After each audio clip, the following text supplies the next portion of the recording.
सुप्रभात बच्चों। पिछली वीडियो में आपने देखा कि पौधे अपना पोषण किस प्रकार करते हैं।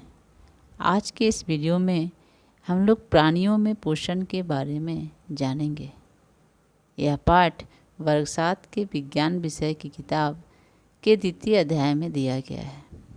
सभी बच्चे अपनी किताब खोलकर अपने पास रखेंगे। इस पाठ में सबसे पहले हम लोग अमीबा के बारे में जानेंगे।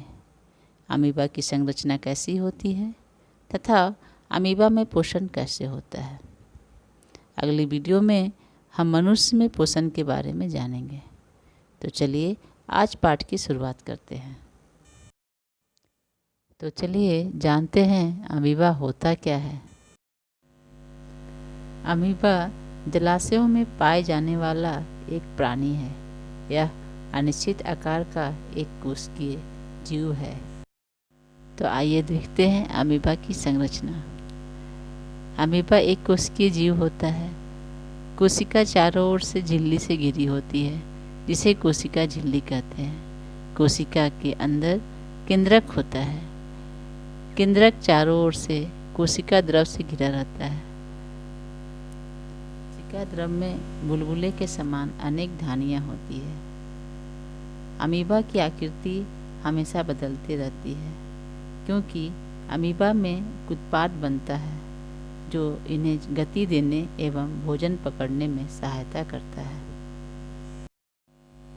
तो चलिए अब देखते हैं अमीबा में पोषण कैसे होता है।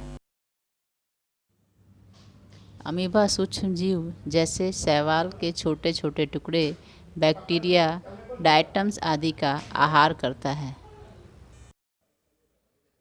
जब अमीबा को भोजन का आभास होता है तो वह भोजन के चारों ओर कूटपाथ विकसित कर भोजन के कणों को पूरी तरह से घेर लेता है और अंततः निगल लेता है। भोजन उसी खाद्यधानी में फंस जाते हैं। खाद्यधानी में ही पाचक रस स्रावित होता है। ये पाचक रस भोजन को पचा देते हैं। पचा हुआ भोजन अवशोषित कर लिया जाता है तथा अपशिष्ट पदार्थ खाद्यधानी द्वारा अपने कोशिका से बाहर निकाल दिया जाता है। इस प्रकार हम देखते हैं कि अमीबा में भोजन का पाचन एवं उत्सर्जन जैसी सारी क्रियाएं एक ही कोशिका द्वारा संपन्न हो जाती है।